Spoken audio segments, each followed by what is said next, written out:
परम पवित्र पिता का धन्यवाद और स्तुति हो।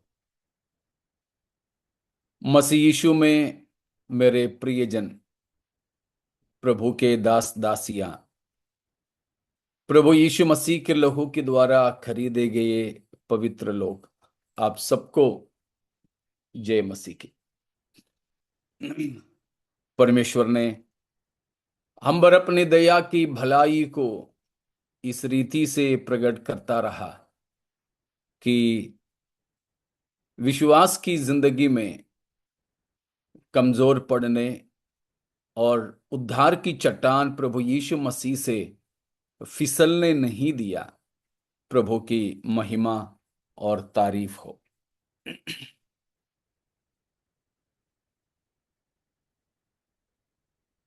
परमेश्वर की वचन प्रकाशित वाक्य में हम लोग वापस जाएंगे। एक दो हफ्ते के बाद है। पिछले हफ्ता हम प्रकाशित वाक्य में नहीं जा पाए थे, तो आपको याद होंगे हम कौन से अध्याय में हैं, किस विषय या कौन से आयत में हैं, है ना?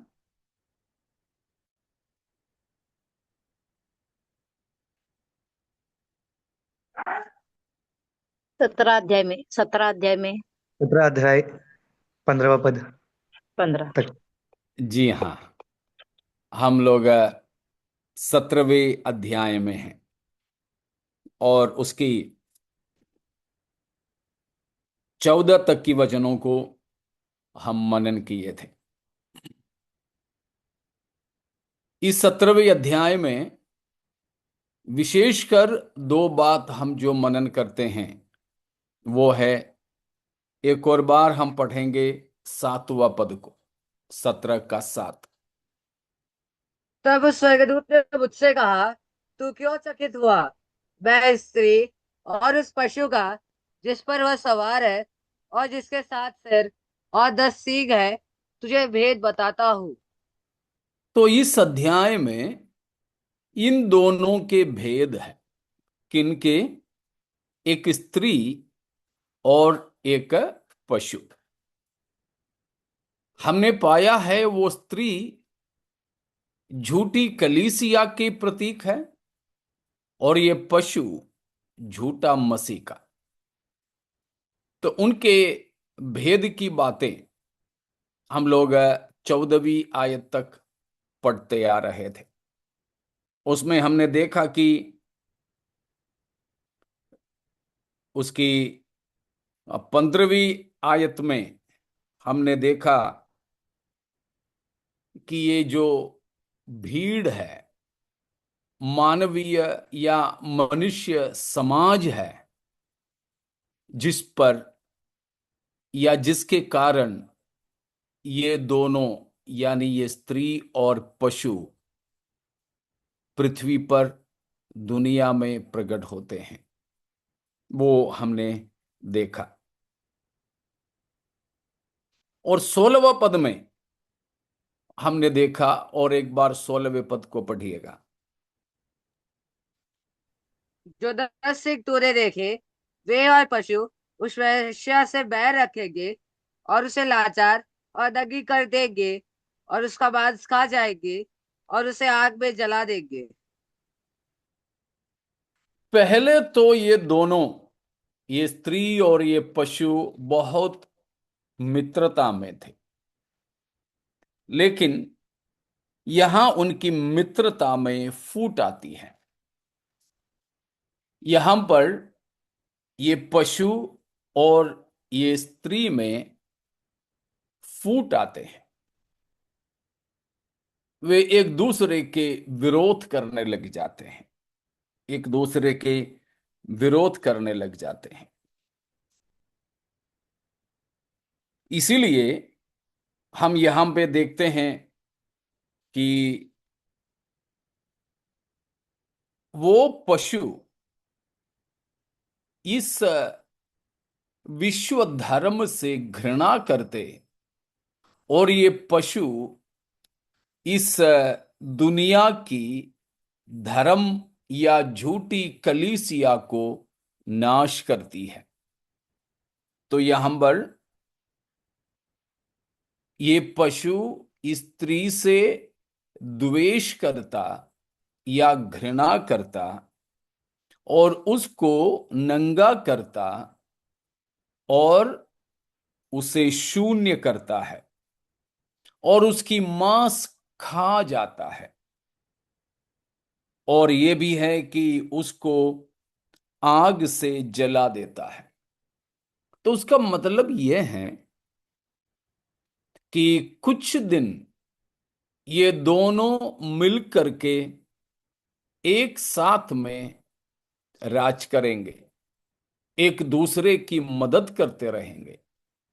लेकिन कुछ दिन बीतने पर या झूठा मसीह स्वयं सब कुछ करने लायक बनने पर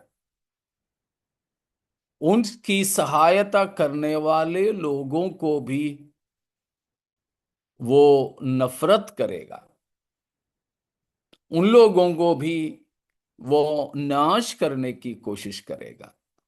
वो है यहां देखते हैं। हमने 17 का शुरुआत में देखे थे कि ये स्त्री कहाँ बैठी थी।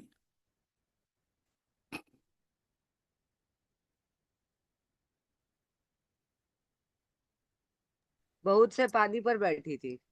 बहुत से पानी पर बैठी थी और 7 सिर और 10 सींग वाले किरमिजी रंग के श्वापद पर वो बैठी थी। हाँ, इस पशु पर बैठी थी। तो ये स्त्री दो जगह पर बैठी हुई हमने देखा, एक तो बहुत पानी पर और दूसरा ये पशु पर। ठीक है।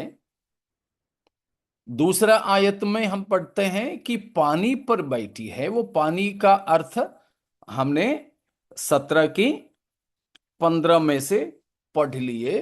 मतलब मनुष्य समाज है, मानव समुदाय है। और दूसरा है, तीसरी आयत में हमने पढ़ा कि वो पशु पर बैठी है। पशु पर बैठने का मतलब कि इसको, ये जो झूठी कलीसिया को बढ़ावा देने वाला कौन है? ये पशु है, झूठा मसीह है। तो झूठा मसीह के ऊपर बैठ करके ये आना, उसका मतलब है कि झूठा मसीही ही इसको बढ़ावा दे रहा था। लेकिन अब हमने 16वां आयत में क्या पढ़ा? उसी पशु जिस पर यह स्त्री सवार थी, अब उस स्त्री को यानी झूठी कलीसिया को नाश कर रहा है। मतलब यह हुआ कि झूठा मसीह अपना ताकत खुद में होकर के पा लेता है, तो उसके बाद इस झूठी धर्म का भी इंकार करता है। वो आपको याद होंगे,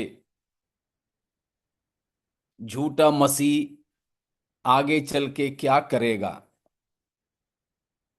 वो ही मंदिरों में, चाहे किसी भी मंदिर हो, चाहे यहूदियों के मंदिर हो, हिंदुओं के मंदिर हो, मुसलमान के मोस्क हो, या ईसाइयों के चर्च हो, जो भी आराधना भवन है किसी भी धर्म की, उन हर जगह पर झूठा मसीह अपना मूरत को रखेगा और वो ही सबकी आराधना स्वीकार करने लगेगा। तब वो सारे बाकी धर्मों को क्या कर डालेगा? नाश कर डालेगा। वो है 16वां आयत का मतलब।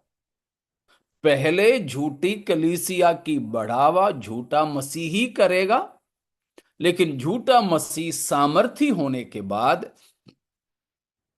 वो खुद ही आराधना स्वीकार करने लगेगा और किसी देवता की पूजा करने के लिए वो अनुमति नहीं देगा, और किसी धर्म नहीं होगा। उस समय में बस बादशाह की धर्म ही रहेगा, एम्परर वर्शिप, बादशाह की आराधना। उस समय का बादशाह होगा झूठा मसीह। बस उसी की आराधना किए जाए और किसी का भी उपासना करना मना होगा। इसीलिए उस झूठी धर्म के साथ इसकी लड़ाई होगी। तो वे लोग आपस में लड़ेंगे, वे लोग आपस में लड़ेंगे। ये 16वां पद का मतलब समझ में आ गए? इतने में कोई शक है? कोई सवाल है?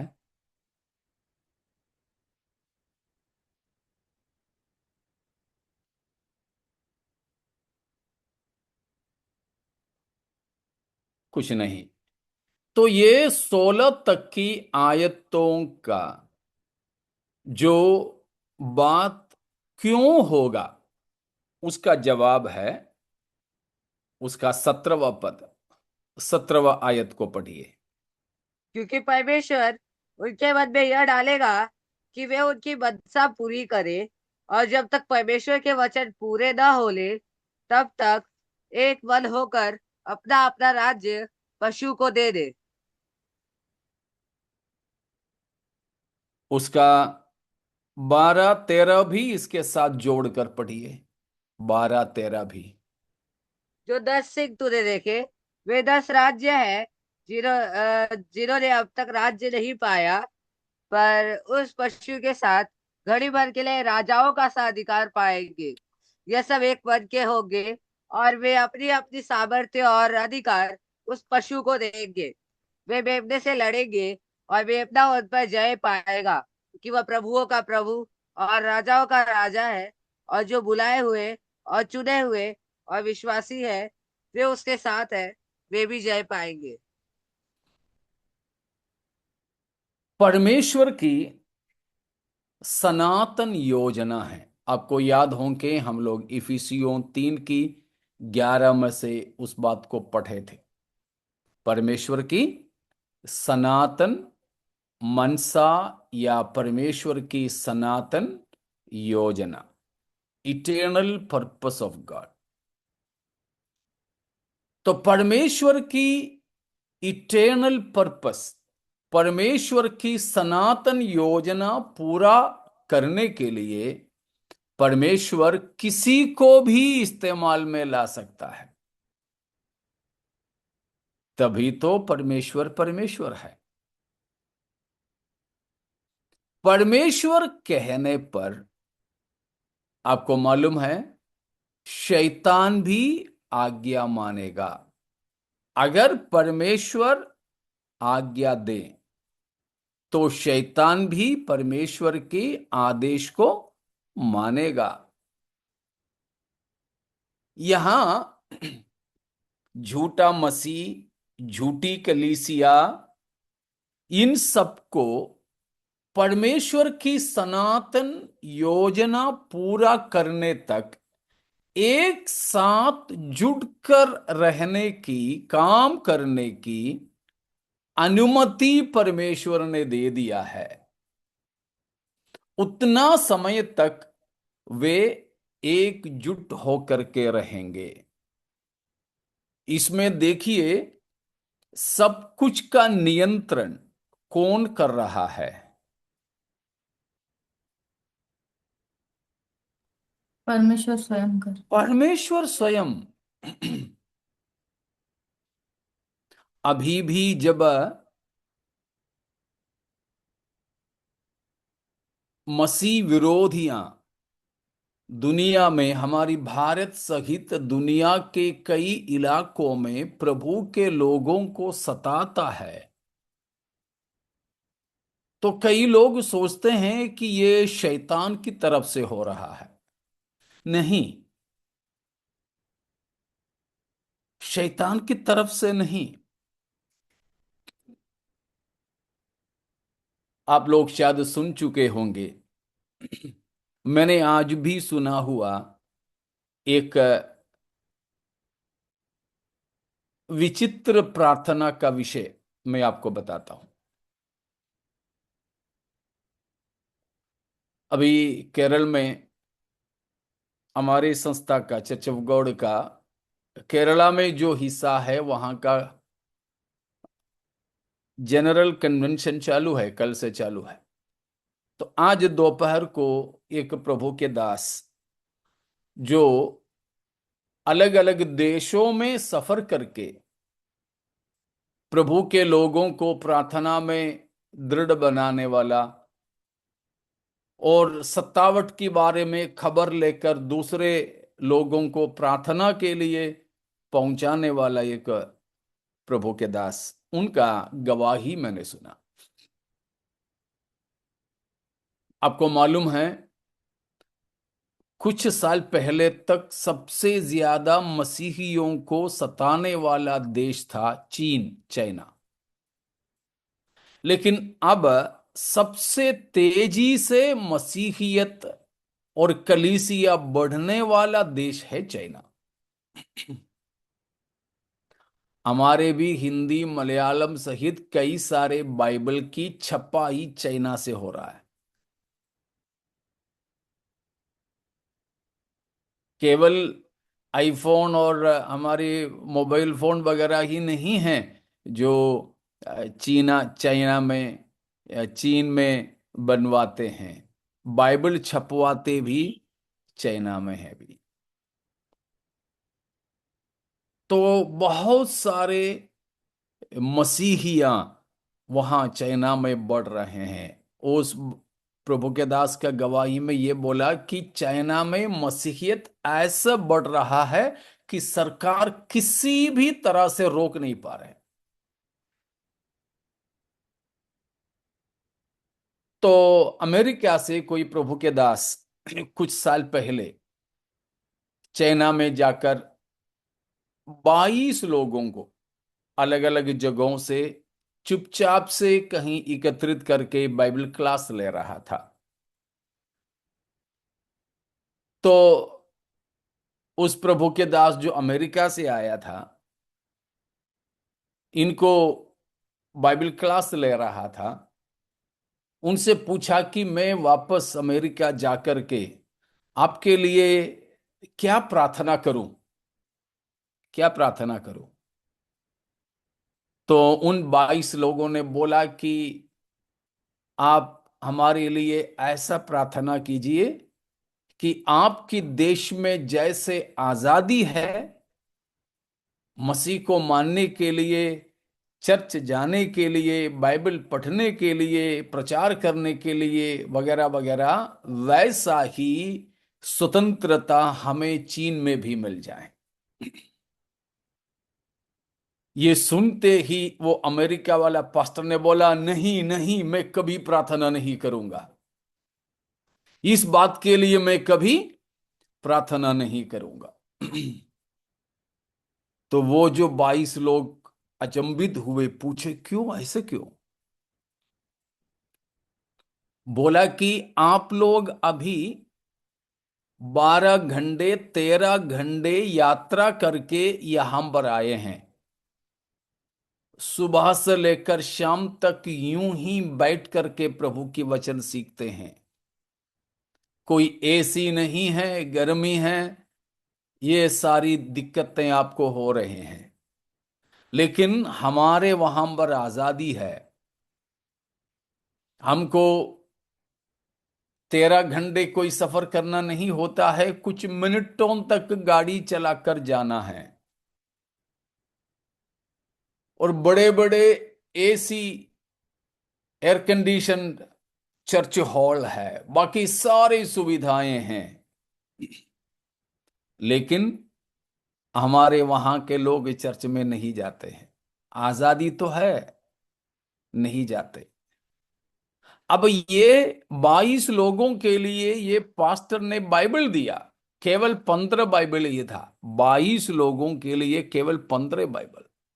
हर किसी के पास में बाइबल नहीं है। उनने कहा कि हमारे वहां आजादी है तो घर में एक जन के ही होकर के दो दो तीन तीन बाइबल रखा है, लेकिन पढ़ते नहीं। रखा तो है अलग अलग भाषा के बाइबल, अलग अलग वर्शन के बाइबल, लेकिन पढ़ते नहीं। इसीलिए मैं कभी आपके लिए प्रार्थना नहीं करूंगा कि हमारे जैसे आपको फ्रीडम मिल जाए, स्वतंत्रता मिल जाए। बस आपको ऐसी स्थिति ही अच्छा है कि आप प्रभु के पीछे चलते रहें। परंतु आप हमारे लिए प्रार्थना कीजिए। वो अमेरिका वाला पास्टर ने चीन के विश्वासियों से कहा, आप लोग हमारे लिए प्रार्थना करें कि हमारे वहां की आजादी खत्म हो जाए और आपकी जैसे दिक्कत हमको वहां होने लगे, जिससे हम प्रभु को खोजने लगे। समझ में आ रहा है ना कुछ? हाँ जी, इधर ही है ना? जी पास्टर जी। हाँ। कहने का मतलब परमेश्वर ही है जो हमें सतावट से होकर जाने देता है, क्योंकि वो ही हमारे लिए अच्छा है। उसी की द्वारा ही परमेश्वर की सनातन योजना पूरा होता है। ठीक है ना? परमेश्वर की सनातन योजना को पूरा करना ही परमेश्वर की प्राथमिकता है। हमारे तत्कालीन जरूरत पूरा करना नहीं, हमारी तत्कालीन इच्छाओं को सिद्ध करना परमेश्वर की योजना नहीं है। हम लोग तो बस अभी की बात देखते हैं, अभी की बात, लेकिन परमेश्वर सनातन की बात। हम परमेश्वर की कौन सी इच्छा पर ज्यादा ध्यान देते हैं, अभी की कि सनातन?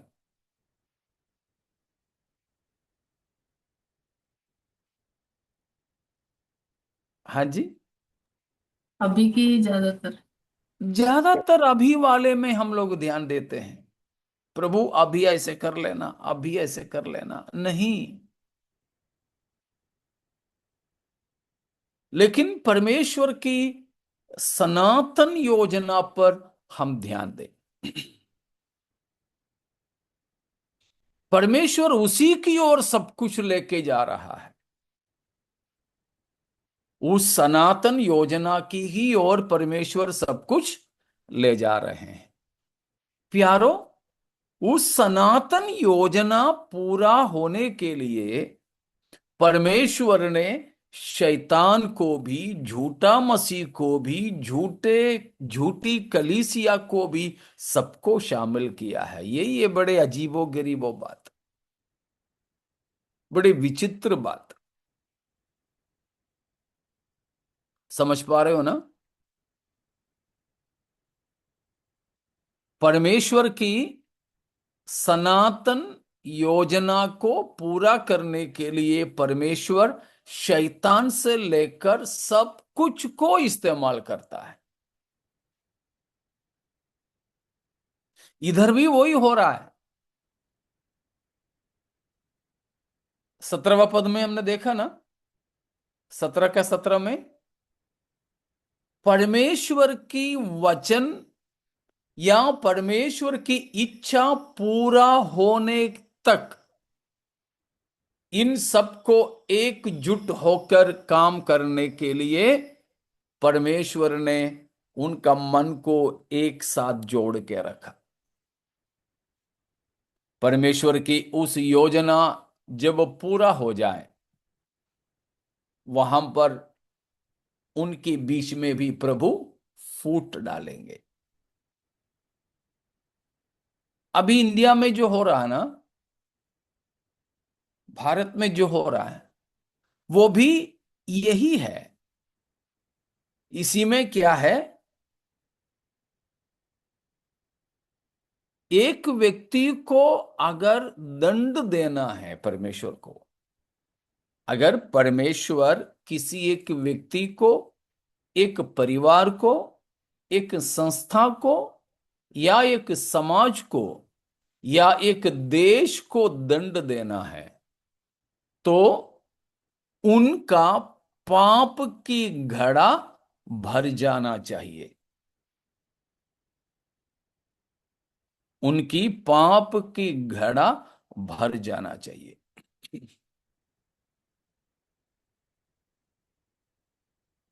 समझ में आ रहा है ना? तो उनकी पाप की घड़ा भर जाने के लिए कभी परमेश्वर के विशेष बातों के खिलाफ उन्हें काम करने देता है। ठीक है बेटा, जल्दी कर, जल्दी तुम्हारा घड़ा भर जाए पाप का, जिससे परमेश्वर उन्हें दंड दे। समझ पा रहे हो? मेरी बात आप तक पहुंच पा रहे हैं?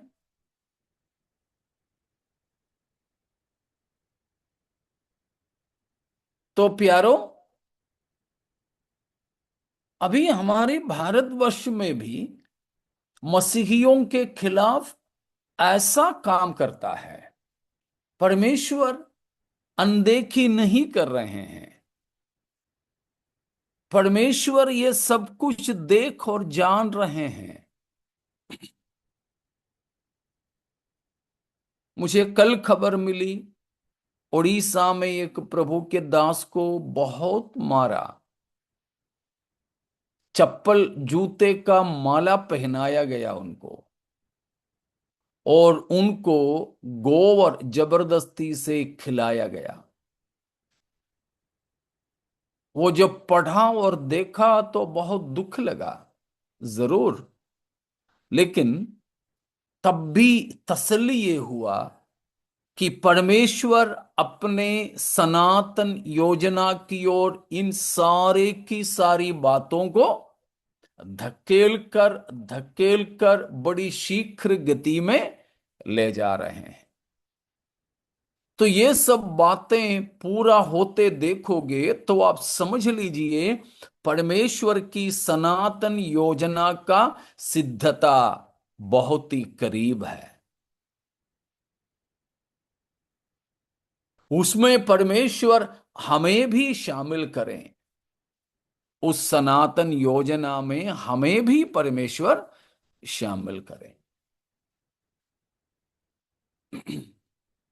तो ये है 17वां पद में हमने जो देखा है कि परमेश्वर की वचन पूरा होने तक, परमेश्वर की इच्छा पूरा करने के लिए झूठा मसीह को, उसके साथ के 10 राजाओं को, इस झूठी कलीसिया को, सबको एक मन परमेश्वर ने दे दिया।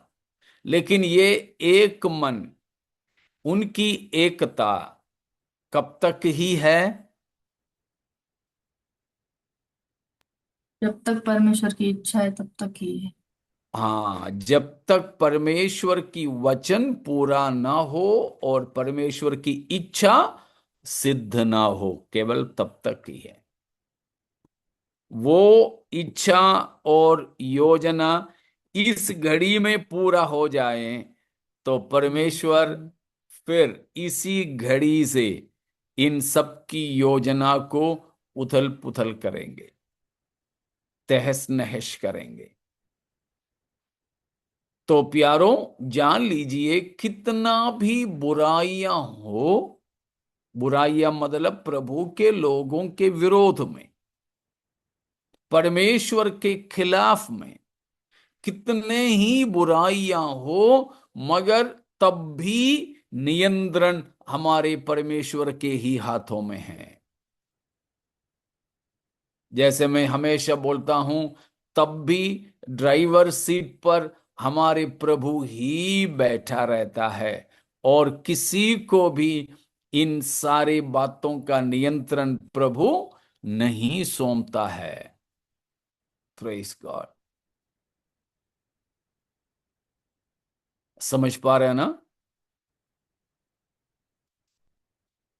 तो परमेश्वर की सनातन योजना की संपूर्णता या उसकी सिद्धता हम यहां पर देखते हैं।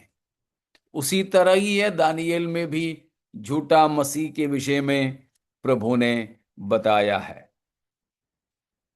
तो परमेश्वर की सनातन योजना पूरा होने तक, परमेश्वर की इच्छा पूरा होने तक, परमेश्वर ने दिया हुआ समय पूरा होने तक ऐसे ऐसी बातें होने देंगे।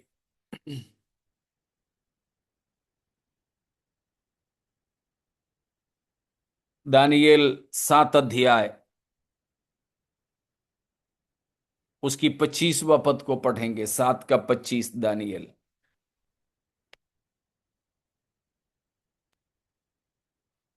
और वह परम प्रधान के विरुद्ध बातें कहेगा और परम प्रधान के पवित्र लोगों को पीस डालेगा और समयों और व्यवस्था के बदल देने की आशा करेगा, और 3.5 काल तक वे सब उसके वश में कर दिए जाएंगे।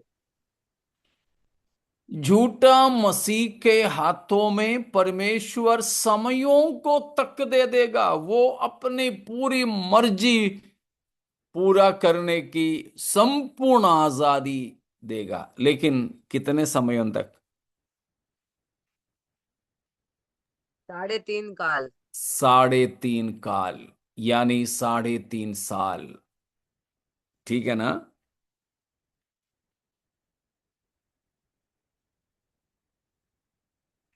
उसके बाद क्या होगा? 26।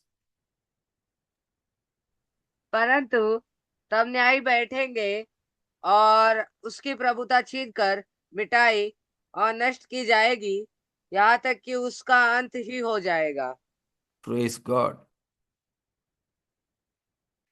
वो जो समय पूरा होगा, परमेश्वर की वो वचन पूरा होगा, परमेश्वर की वो इच्छा पूरी होगी, उसके बाद न्याय सभा बैठेगी और शैतान हो, झूठा मसीह हो, इन सब से सब कुछ छीन लेंगे। इनको भी नरक में डालकर आनंद दंड उन पर आने देंगे। तो प्यारों, इस जगत में जो भी हमारे विरोध में, परमेश्वर की विरोध में देखे, तो ये जान लेना, ये सब कब तक होगा? जब तक परमेश्वर की वचन पूरा ना हो। दूसरा, जब तक परमेश्वर की इच्छा पूरा ना हो। तीसरा, इन सबको परमेश्वर ने दिया हुआ समय पूरा ना हो। ये 3 बातें पूरा होने तक ही ये सभी विरोध, सताव और शैतानी राज हमारे बीच में हम देख पाएंगे। ये तीनों कब होगा पूरा, हमें तो नहीं मालूम, लेकिन हमें उसके लिए इंतजार करना होगा। परमेश्वर के इच्छा, वचन और परमेश्वर ने दिया हुआ समय की पूरा होने तक हमें इंतजार करना होगा। आपको याद होंगे, हम लोग 6वां अध्याय पढ़ते समय बेलिवेदी के नीचे मरे हुओं के आत्माओं ने, शहीदी आत्माओं ने परमेश्वर को चिल्लाया। क्या चिल्लाया था? याद है किसी को तो बोलिए, नहीं तो निकाला है तो पढ़ भी लीजिए, चलेगा। ते उन्होंने मोठ्या बड़े पुकार कर कहा, हे स्वामी, हे पवित्र और सत्य, तू कब तक न्याय न करेगा और पृथ्वी के रहने वालों से हमारे लहू का बदला कब तक न लेगा? तो वे चिल्ला रहे थे, चिल्ला रहे थे बदला लेने के लिए, उनके सताने वालों पर परमेश्वर की दंड के लिए।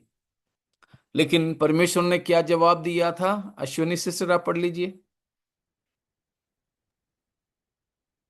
तेव्हा त्या प्रत्येकास एक एक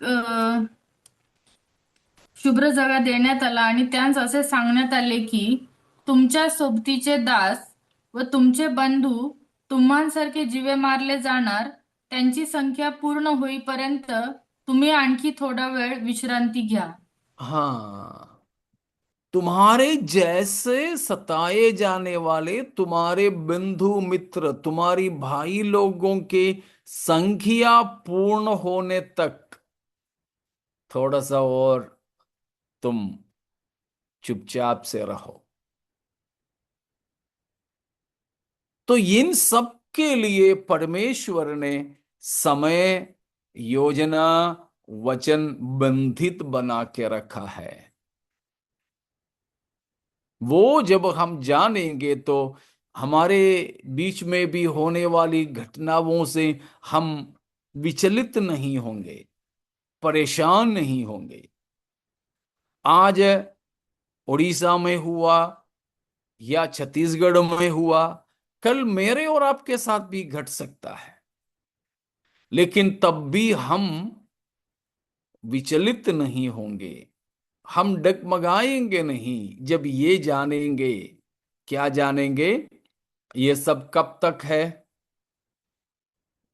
तीन बात। पहला, परमेश्वर के वचन की पूर्णता. अच्छा। हाँ, परमेश्वर की वचन की पूरा होने तक। दूसरा, परमेश्वर की इच्छा. परमेश्वर की इच्छा को सिद्ध करने तक। और तीसरा, उनकी अ, संख्या क्या पास्टर जी? समय, समय पूरा होने तक। समय पूरा हो. वो समय में इन लोगों की संख्या भी शामिल है। परमेश्वर ने एक समय दिया, इसीलिए था प्रभु यीशु मसीह जब जगत में सेवकाई करने के दौरान दुष्टात्माओं को निकालता था तो दुष्टात्माएं क्या चिल्लाती थी?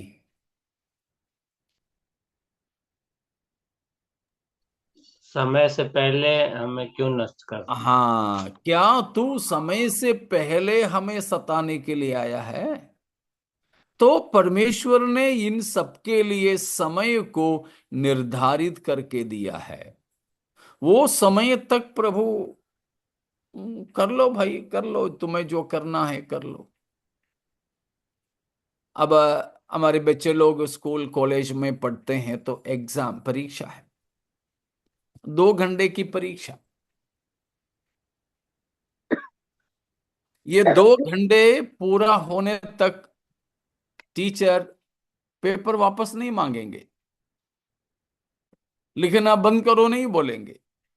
उस समय तक वो 2 घंटे तक बैठ करके परीक्षा की पेपर में या सवालात क्वेश्चन पेपर में वगैरह आप कुछ भी लिखो, कोई नहीं पूछेगा। आप चाहें किसी की तस्वीर बना लो, नहीं पूछेगा कोई। वो 2 घंटे पूरा होने से 5 मिनट पहले घंटी बजेगी, बोलेंगे अब बस 5 मिनट। वो 5 मिनट पूरा होने तक सर कुछ नहीं बोलेगा। वो हो गया, लाओ सबका पेपर, अब कोई नहीं लिखना, सब लिखना बंद कर दो। बस वही परमेश्वर ने इन सबको दिया हुआ एक समय है, लेकिन वो समय हमें नहीं मालूम। लेकिन इतना जरूर मालूम है कि वो इन सबको प्रभु ने दिया हुआ समय खत्म होने पर है, इतना पक्का मालूम है। अब कितना दिन में खत्म होगा, कितने घंटे में खत्म होगा, ये नहीं मालूम। इसीलिए हम लोग तो हमेशा तैयार रहें कि वो समय अगर अभी खत्म होगा, ये हमारे इस क्लास खत्म होने से पहले वो समय खत्म होगा, तो भी हमें प्रभु के पास पहुंचना है। इसीलिए हम बिल्कुल तैयार रहें। ठीक है, इतना समझ में आ गए? इतने में कोई सवाल है?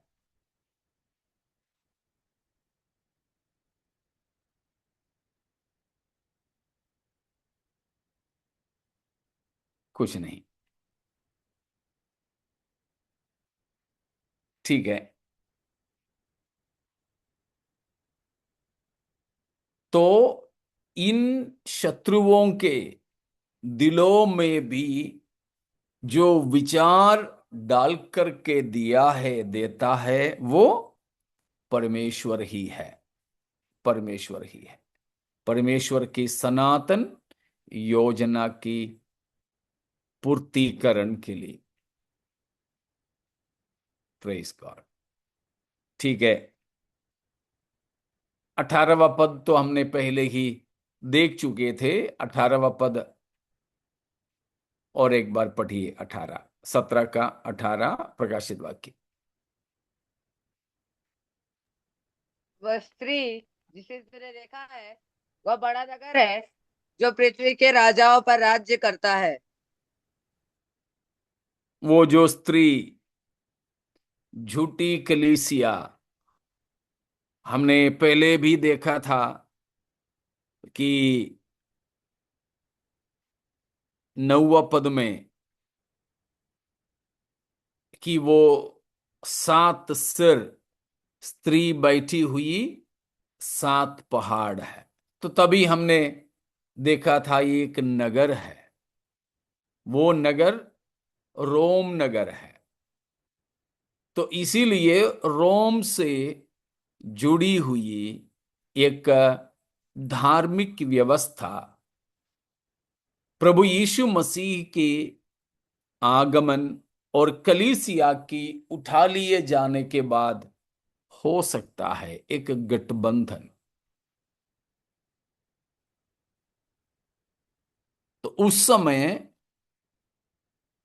यूहन्ना ये लिखते समय भी पृथ्वी के राजाओं पर अधिकार रखने वाली नगर रोम था। रोम नगर। और हो सकता है ये झूठा मसीह की जमाने में भी फिर से वो रोम की सामर्थ उन्हें मिल जावे, तो यही नगर फिर से पृथ्वी पर अपना राज्य करता रहे। आत्मिक तौर पर वो बाबुल कहलाता है, राजनीतिक तौर पर वह रोम कहलाती है। वो शहर है। शहर का मतलब है वहां के निवासी, वहां के सरकार, वहां के बादशाहत। ये है 17वां अध्याय की जो है मतलब। 17वीं अध्याय की मतलब। ये 17वीं अध्याय में अगर कुछ नहीं समझे हो, कुछ शक हो, तो आप पूछ सकते हैं।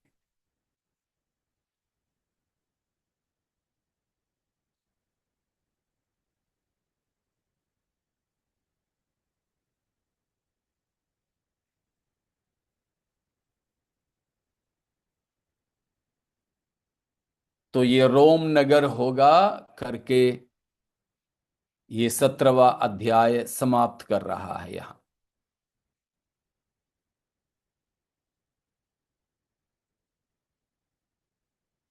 तो दो नाम हैं यहां पर, एक बाबुल और दूसरा है रोम।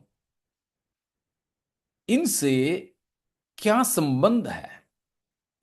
ये कैसे आपस में जुड़ी है? उस बात को हम अभी देखेंगे। इतने में कोई सवाल है तो आप पूछ सकते हैं, नहीं तो हम इस बात को देखेंगे।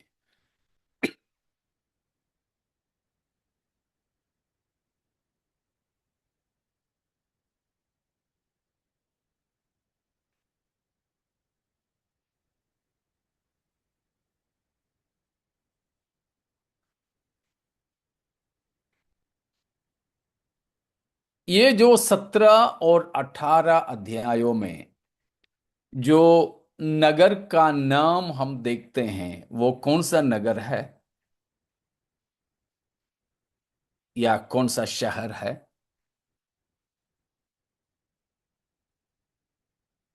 नाम जो दिया है, नाम जो दिया है।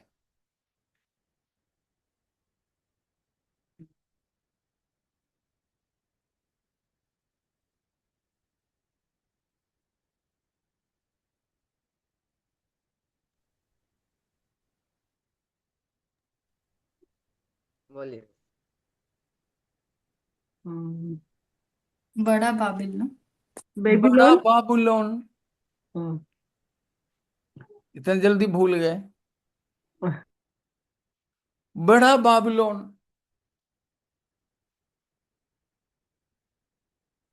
उस स्त्री के माथे पर ये नाम लिखे हुए हमने पाए थे, भेद, बड़ा बाबिलोन। कौन सी आयत में था?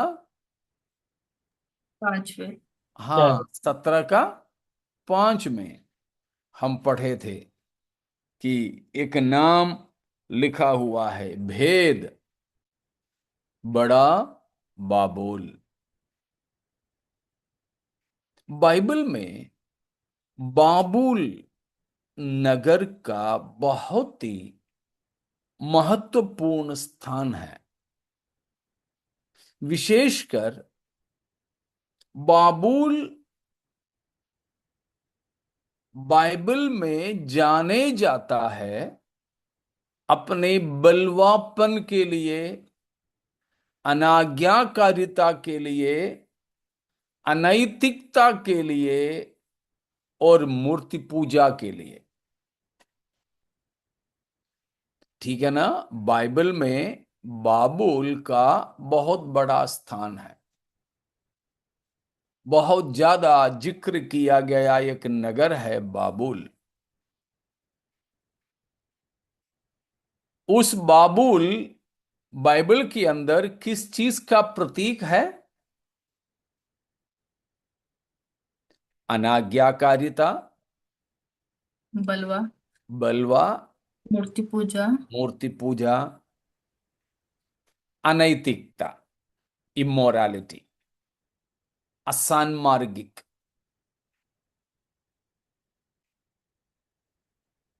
ठीक है ना? परमेश्वर सबसे पहले हम इस नगर को कहां देखते हैं बाइबल में? सबसे पहले मिस्र में। नूह के नहीं, समय में।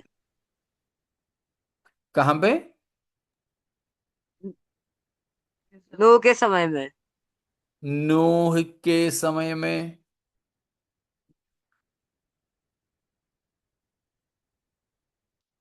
जल प्रलय के बाद की पहले? बाद बाद। बाद में। हाँ, जल प्रलय के बाद में। उत्पत्ति की किताब में है हम जो सबसे पहले बाबुल को देखते हैं। उत्पत्ति 10 का 10। हाँ जी, 10 का 10 पढ़ लीजिए स्वरूप सिस्टर। और उसके राज्य का आरंभ शिनार देश में बाबुल और अकदर के और निकलने लगा। शिनार की एक देश तराई, में। हाँ, देश में बाबुल नाम का एक छोटा शहर था। बाद में उसी शहर के नाम से बड़ी बादशाहत तक हुआ। तो हम जानते हैं जल प्रलय के बाद जब आबादी बढ़ने लगे,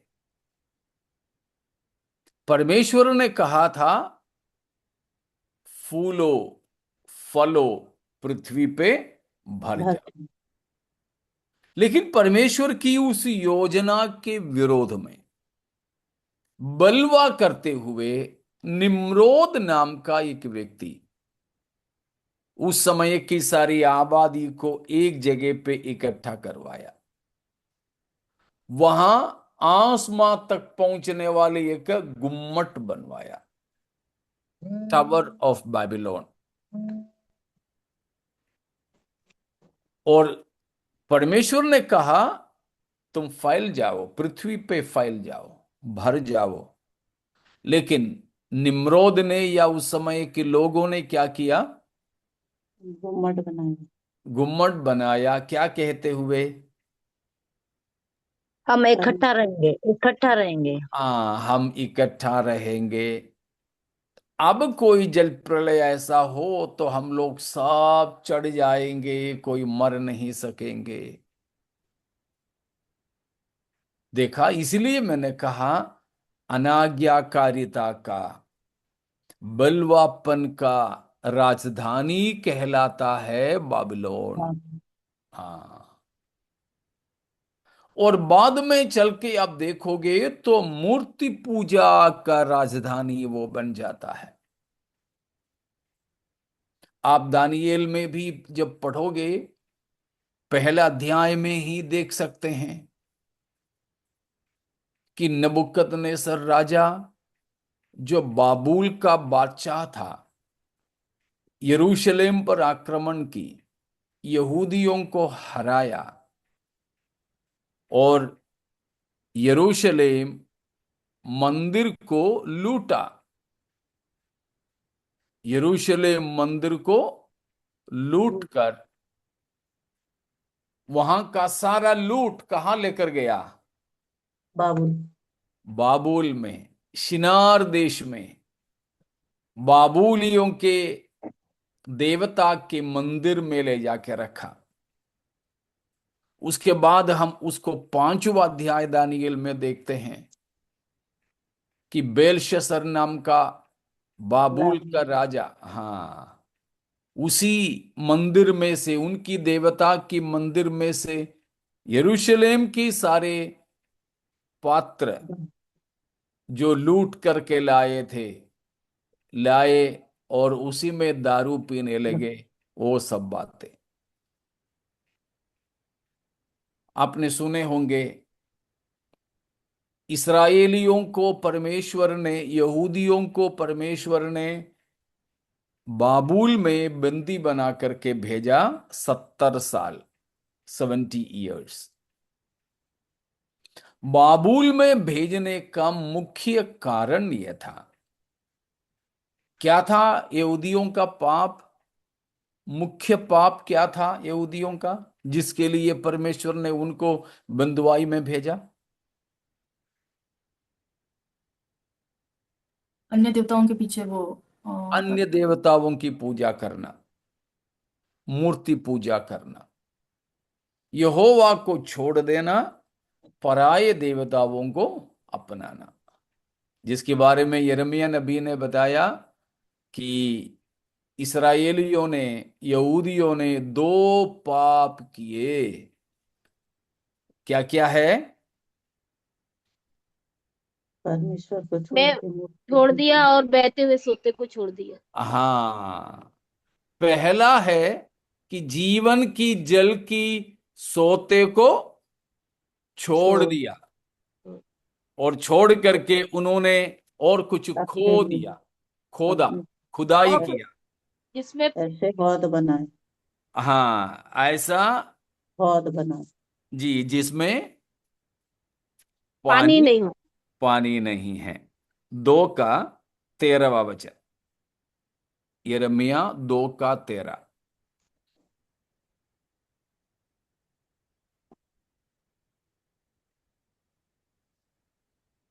क्योंकि मेरी प्रजा ने दो बुराइयां की है। उन्होंने मुझे बहते जल के सोते को त्याग दिया है और उन्होंने हौद बना लिए, पर ऐसे हौद जो टूट गए हैं और जिनमें जल नहीं रह सकता। हाँ, यह है यहूदियों के सबसे मुख्य पाप। परमेश्वर बहते सोता उन्हें त्याग दिया और ऐसे हौद बना दी जो टूटे हैं, जिसमें पानी रुक नहीं सकता, यानी सूखे गड्ढों को खो दिया। तो यहूदियों का पाप यह था, मूर्ति पूजा, अन्य देवताओं को पूजना। आपको पता है, मैंने कई बार आपको बताया, परमेश्वर के परम ईश्वरत्व के विरोध में किए जाने वाला सबसे बड़ा पाप है मूर्ति पूजा। दोहराता हूं, परमेश्वर के परमेश्वरत्व के विरोध में मनुष्य जो सबसे बड़ा पाप करता है वो है मूर्ति पूजा, जो ईश्वर है ही नहीं, ऐसों को ईश्वर मानना। परमेश्वर ने कई सालों तक कई भविष्यद्वक्ताओं के द्वारा उन्हें उस पाप से मन फिराने के लिए कहा, लेकिन माने नहीं। जब हम माने नहीं तो परमेश्वर ने उनको बोला, तो ठीक है, तुम मूर्ति पूजा से मन नहीं फिराते हो, तुम्हें मूर्ति पूजा बहुत पसंद हो, तो चलो मूर्ति पूजा की राजधानी में ही मैं तुम्हें भेज देता हूं। वो था बाबिलोन। परमेश्वर ऐसे ही करता है, ऐसे ही करता है।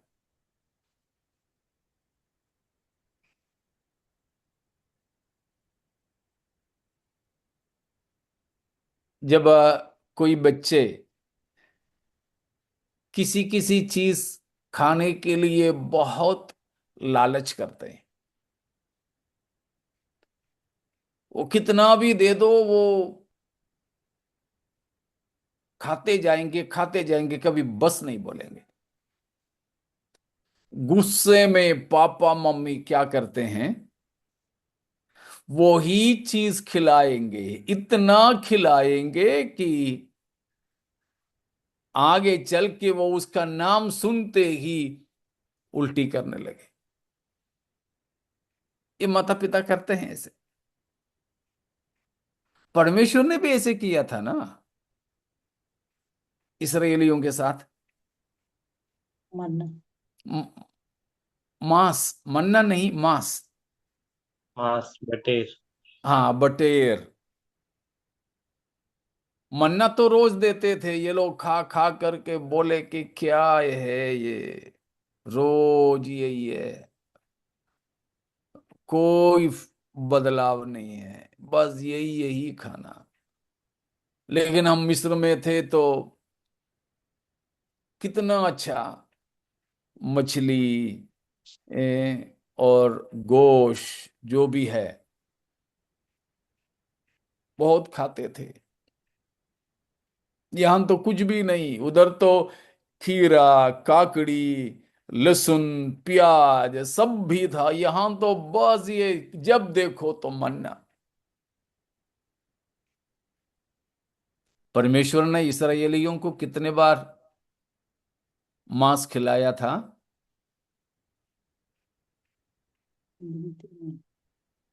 या रोज खिलाया था?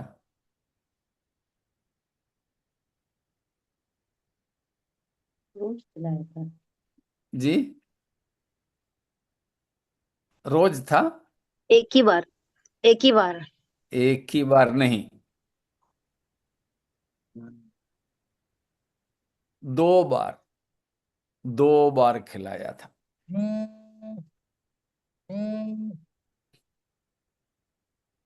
परमेश्वर ने इसराइलियों को पहले मन्ना खिलाया था कि मांस खिलाया था?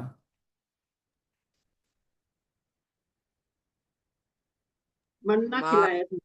पहले मांस खिलाया था। मांस खिलाया पहले। पहले मांस खिलाया था। शाम के समय, आज शाम को मांस तुम खाओगे और कल सुबह मन्ना। वो हम निर्गमन 16वां अध्याय में उस बात को देखते हैं। वे मिस्र से जो आटा वगैरह लेकर आए थे सब खत्म हो गया, भूखे भूखे रहने लगे। तब है परमेश्वर ने बोला कि तुमको परमेश्वर ये सिखाना चाहता है कि मनुष्य केवल रोटी ही से नहीं परंतु परमेश्वर की मुख से निकलने वाले हर एक वचन से भी जीवित रहता है। वे लोग रोने लगे प्रभु से बुड़बुड़ाने लगे, बलवा करने लगे, तब 16वां अध्याय निर्गमन में परमेश्वर ने कहा, उसकी 10, 11 और 12 को पढ़िए।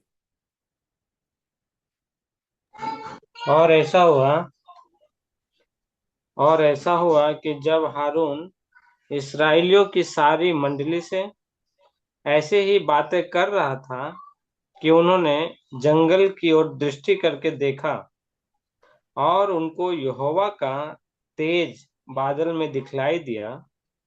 तब यहोवा ने मूसा से कहा, इसराइलियों का बुड़बुड़ाना मैंने सुना है। उनसे कह दे कि गौ धूलि के समय तुम मांस खाओगे, और भोर को तुम रोटी से तृप्त हो जाओगे, और तुम यह जान लोगे कि तुम्हारा परमेश्वर यहोवा हूँ। परमेश्वर यहोवा परमेश्वर यहोवा हूँ। तब ऐसा हुआ कि सांझ को बटेर आकर सारी छावनी पर बैठ गई, और भोर को छावनी के चारों ओर ओस पड़ी। देखा, पहले क्या मिला उनको? बटेर। इसराइलियों का दिन शुरू होता है शाम को, हमारा तो सुबह है ना, लेकिन उनका शाम को होता है। तो उन्होंने पहले बटेर या मांस खाए थे, परमेश्वर ने उनको पहले दिया था। That was the इनागुरल ration. उनको परमेश्वर खाना देखकर शुरू जो किया था वो बटेर से था। शाम को उन्होंने मांस खाया और सुबह उन्हें मन्ना मिलने लगा। लेकिन ये कितने दिन के लिए था? बस शायद उसी दिन के लिए। उसके बाद कभी उनको मांस बटेर नहीं मिला। वो कैसे मालूम है? गिनती के किताब 11वां अध्याय में जब चलेंगे तब पता चल जाएगा। उसकी 4 से पढ़ेंगे। फिर जो मिली जुली भीड़ उनके साथ थी, वे काबू कता करने लगी, और इस इजरायली भी फिर रोने और कहने लगे, हमें मांस खाने को कौन देगा। मांस खाने को कौन देगा? रोज मिल रहा होता तो ये तो नहीं कहते। तो उनको नहीं मिल रहा था। अगला वचन भी, हमें वे मछलियां स्मरण है जो हम मिस्र में सेत वेत खाया करते थे, और वे खीरे और खरबूजे और गन्ने और प्याज और लहसुन भी। तो देखो, इसराइली जो है बलवा करने लगे।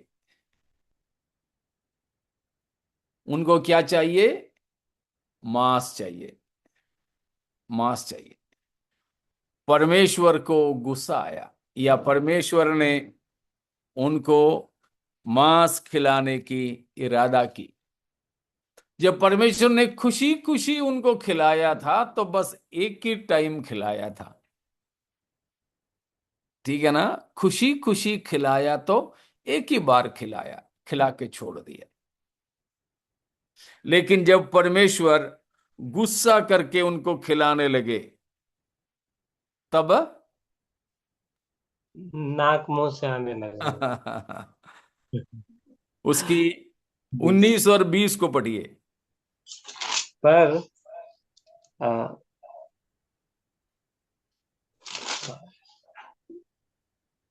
फिर तुम एक दिन या 2 या 5 या 10 या 20 दिन ही नहीं, परंतु महीने भर उसे खाते रहोगे, जब तक वह तुम्हारे नथन से निकलने ना लगे और तुमको उससे घृणा ना हो जाए।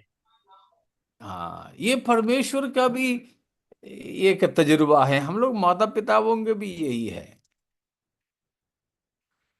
अब मानो केक खा रहा बेटा, एक पीस दे दिया, संतुष्ट नहीं, और चाहिए, और चाहिए। तो कितना भी बोला, डांटा, नहीं हो रहा, तो फिर पापा ने क्या कर दिया, 1-2 किलो केक लेकर के आया, बोला यहीं बैठ, खा, पूरा खत्म कर। मम्मी शायद बोल रही है लड़का बीमार हो जाएगा, कोई बात नहीं, खाने दो उसको, ये खाने के है ना, खाने दो। उसी तरह यहां परमेश्वर ने इसराइलियों के साथ में किया। तुमको मांस खाना है ना, उसी के लिए तुम लोग लड़ रहे हो, लो खाओ, एक एक दिन नहीं, पूरा महीने भर। और इतना, तुम जो मुंह से खाओगे तो नाक से निकलोगे। हमें तो मालूम है ना, मुंह से खाने वाला कब नाक से निकलेगा, उल्टी होंगे तब। उल्टी कब होगा, जब पचेगा नहीं। क्योंकि ऐसे लालच करके खाने लगे, खाने लगे, लो खा, परमेश्वर ने दिया। उसी तरह परमेश्वर यहूदी लोगों के पाप मूर्ति पूजा जब हुआ तब भी किया। लो, तुम्हें मूर्ति पूजा करना पसंद है ना, तो जाओ, यरूशलेम में तुम मत रहो, मूर्ति पूजा की राजधानी में जाओ। ऐसे करके उनको बाबुल में भेजा। तो बाबुल की विशेषता, ये 4 बात हमने देखा। अनाज्ञाकारिता का देश, या अनाज्ञाकारिता की राजधानी, बलवापन की राजधानी, मूर्ति पूजा की राजधानी, और अनैतिकता, अशुद्ध जिंदगी की राजधानी। खासतौर पर पुराने नियम में, या उन उन जमानों में जो मूर्ति पूजा होता था, मूर्ति पूजा के साथ में अवैध रिश्ते, अनैतिक और अपवित्र जीवन भी हुआ करता था। क्योंकि ये मूर्तें बेजान है, जान नहीं है उनमें। तो मूर्तों के साथ की संबंध भक्तगण को होने के लिए उन मूर्तों के, देवताओं के मंदिरों के वहां पर ऐसे पूजा करने वाले होते थे, ऐसे पुजारियां होते थे, पुजारिनियां होती थी, जो देवदासी कहलाती थी, भक्तों के साथ शारीरिक रिश्ता बनाते थे। आपने ध्यान दिया होगा शायद, हमारे बाइबल के भविष्यद्वक्ताओं की किताबों में ये बात स्पष्ट कहा गया है। मूर्ति पूजा के साथ जुड़ा हुआ अनैतिक और अवैध रिश्ताएं होती थी। हमारी भारत के अंदर देवदासियां होती थी, अभी भी हमारी भारत की किसी किसी जगहों में देवदासी सिस्टम चलती है, अभी भी।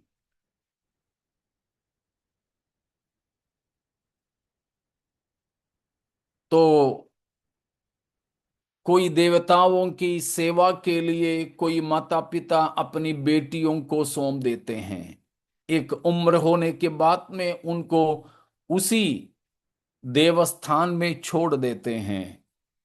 वहां पूजा करने आने वाले और वहां की पुजारियां सब ऐसे समर्पित लोगों के साथ गलत रिश्ता रखते हैं, यह सब है अवैध जिंदगी, अवैध रिश्ते। आमोस जैसे भविष्यद्वक्ताओं ने उन सबके बारे में बहुत ही सख्तता से मना करके बताया है, बड़े सख्तता के साथ में। एक दृष्टांत मैं आपको दिखा देता हूं आमोस की किताब में से।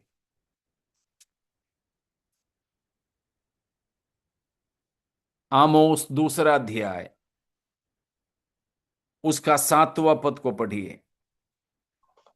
वे कंगालों के सिर पर की धूल का भी लालच करते और नौम लोगों को मार्ग से हटा देते हैं, और बाप बेटों दोनों एक ही कुमारी के पास जाते हैं, जिससे मेरे पवित्र नाम को अपवित्र ठहराए। देखा, मूर्ति पूजा से संबंधित एक बहुत बड़ी गलती और पाप ये भी था। बाप भी बेटा भी एक ही मूर्त की सेवा के लिए जाते हैं, लेकिन वो मूर्त की सेवा के तहत क्या करते हैं? एक ही देवदासी के साथ में अवैध रिश्ता बाप और बेटा दोनों कर रहे हैं। ये है बाबुल की अनैतिकता। तो बाबुल इन 4 चीजों की राजधानी थी। पहला, अनाज्ञाकारिता की। परमेश्वर ने बोला फलो फूलो पृथ्वी पर भर जाओ, लेकिन उन्होंने उत्पत्ति देश में बोला चलो हम एक साथ जुड़े रहें। बलवा कर रहे थे, परमेश्वर की योजना के विरोध में गुम्मट बनाकर अपने आप को परमेश्वर की क्रोध और दंड से बचाने की कोशिश कर रहे थे। बलवा और मूर्ति पूजा हमने देखा, और अनैतिक जिंदगी, इन चारों चीजों के राजधानी रहा है बाबुल। राजधानी रहा है बाबुल। पूरे बाइबल में बाबुल और मिस्र वगैरह इस तरह की अनाज्ञाकारिता के एक दृष्टांत में पड़े रहते हैं।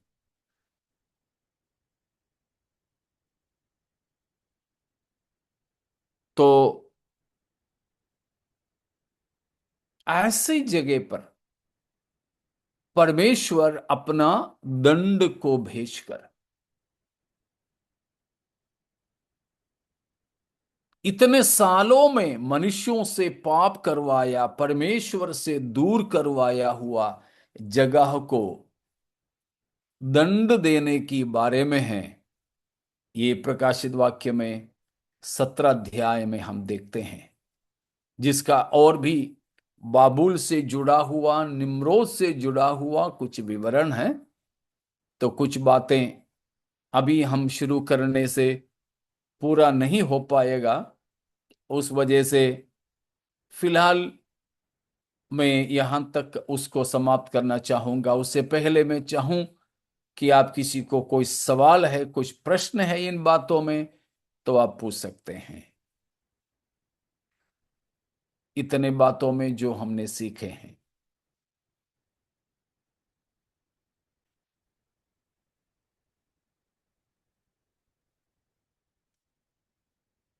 नहीं है कोई प्रश्न? तो प्यारो, हम परमेश्वर की योजना को देखा, इस बात को जाना कि जगत में होने वाले सारे घटनाओं के पीछे परमेश्वर की योजना और इच्छा है। इसीलिए मत सोचिए कि ड्राइवर बदल गया है, नहीं। चाहे कुछ भी घटे हमारे साथ, हमारे परमेश्वर ही अपना नियंत्रण में सब कुछ रखा है जानकर बेचैन बिल्कुल ना होते हुए चैन और भरोसे का जिंदगी व्यतीत करने के लिए अपने आप को हम समर्पित करें। हमारे प्रभु यीशु मसीह की आमद के लिए भी खुदावंद ने वक्त निर्धारित की है कि उस समय में हमारे प्रभु यीशु मसीह अपनी महिमा के साथ हमें लेने आएंगे। तो उस आमद में भी हम अपने मसीह के साथ होने के लिए परमेश्वर के वचन के अनुसार अपनी जिंदगी को व्यतीत करें। अगर हमें इसके बाद भी सुनने वालों में से कोई ऐसा है जिन्होंने अब तक पाप क्षमा नहीं पाए, प्रभु को यीशु को अपना प्रभु जानकर अंगीकार नहीं की, तो आपसे अनुरोध है कि आसमां के नीचे जमी के ऊपर मनुष्यों के बीच में हमारे उद्धार और हमारे पाप की क्षमा के लिए दिया गया और कोई भी नाम नहीं है सिवाय यीशु मसीह के, क्योंकि यीशु ने ही सारे मानव जाति के पापों को अपने शरीर में उठाया हुआ क्रूस पर चढ़ा और पापों को हर ले गया। मुर्दों में से वो जिंदा हुआ, आज भी हमेशा के लिए जिंदा है। उस प्रभु को, यीशु को अपना प्रभु जानकर अंगीकार करें, पापों की क्षमा पाएं। परमेश्वर इन वचनों के द्वारा हम सबों को आशीषित करें।